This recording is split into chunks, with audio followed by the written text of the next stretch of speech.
Are you a kingdom without a king? Are you so busy managing the emotional relationships that you have that you don't have the energy to think the thoughts you need to think to go where you need to go? Are you so busy managing your feelings and the feeling the people around you and trying to make them feel what you feel and need what you need and want what you want that you're not making progress in life? This is not the time to lose your head. This is not the time to lose your head. No matter how blessed you've been, no matter how successful, no matter how accomplished, no matter how healthy, no matter how fruitful you are, somewhere in your life, you are either being attacked or about to be attacked in some area of your life. Nobody holds up a bag lady because she doesn't have anything to steal. If you're up under attack, there's something to be gained. See, you got all dressed up not to run, you got dressed up to stand, not to give place or not to evacuate the turf that's yours. Did you hear that? Not to evacuate the turf that is yours. And he said, if you're going to hold on to what I have given you, because I have given you some things that you are yet to possess. And in order to possess what I've given you, to take it out of the euphoria of an idea and snatch it into the realm of a possession, you're going to have to stand. The first stand belongs to you. You have to do that.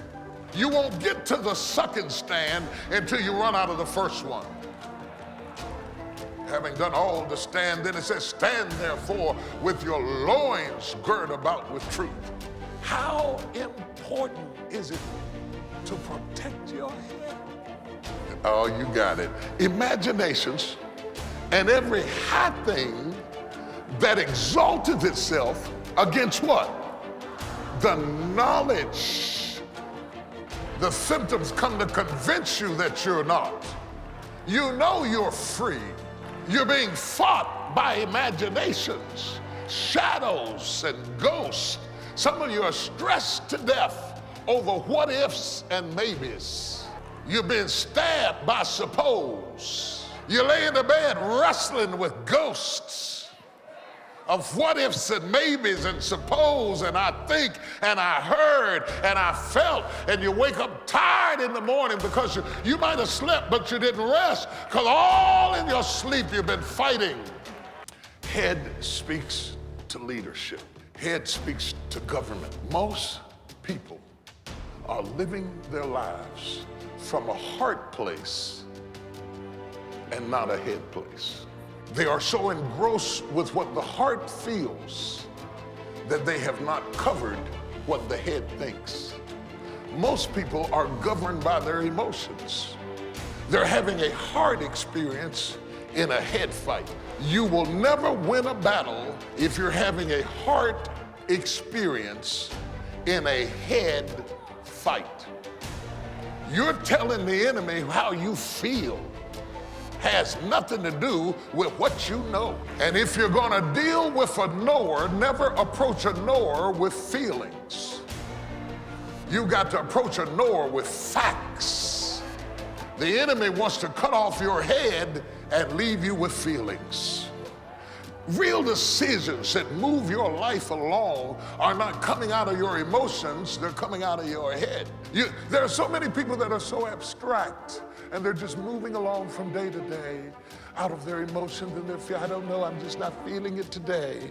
I'm just not feeling it today. Come back on Thursday, I might be feeling on Thursday. I'm not in the mood for this. I can't handle this. And every time you do it, you are canceling out opportunities. A person who does not function out of their head is a person without government. A person who moves totally out of their emotions is exempt from the greater opportunity than life because you will forfeit. How many of us are living a headless life because we have not separated how we feel from what we know? You can't work with people like that. You really can't work with people like that because if I criticize your work, it doesn't mean I criticize you. And to have to babysit your feelings When I don't have time to babysit your feelings, I need you to correct the problem and go back to work. It's not personal if you do it right. He is fighting you over your head. He is giving you images and imaginations and threats of disaster to send your head into a panic mode so that you will digress mentally from the leadership that the rest of you needs. It has to come from the facts and not the feelings. It is written, thou shalt not tempt the Lord thy God. It is written, it is written. Not one time do you hear Jesus say, whatever you do, vision comes from your head. Word is spoken out of your mouth, which is in your head. The word was scarce, the vision was dim, because the place was headless. Oh, it's gonna be rough in here today. His head came off. That's what I'm trying to tell you. The last little piece of government fell off. And whenever you see the head come off, there is a shift of authority because you are leading with your heart and not with your head. You can't cry your way out. You can't fuss your way out. You done snapped your neck 4 or 5 times and it didn't change your life. The definition of lunacy is to keep doing the same thing expecting a different result. So why are you doing what doesn't work? If flipping out on her isn't working, why are you still doing it? If giving him a piece of your mind hadn't worked in the first 15 years, wouldn't it be a good time now to change strategies? Why are we loyal to ineffectiveness? Why are we loyal with ineffectiveness? We date effectiveness, but we marry ineffectiveness. We visit effectiveness for the weekend, on a Sunday, in a motivational message, in a special television show. We love to visit it, but we are married to habits that are ineffective, and we are loyal to things that we know don't work, but because this is how I feel. You can teach the slaves how to do anything but read. Why was reading forbidden? Because if you got it in your head, you could get it in your life. They said our change cannot hold an informed head. When your head comes out, it won't be long until everything begins to shift. Touch your neighbor and tell them I feel a shift. I've got to stop there. I'm really not finished with this. I think it is provocative, it is powerful, and it is also quite important to understand how to keep your head, a level head in the time of battle, because we all face them.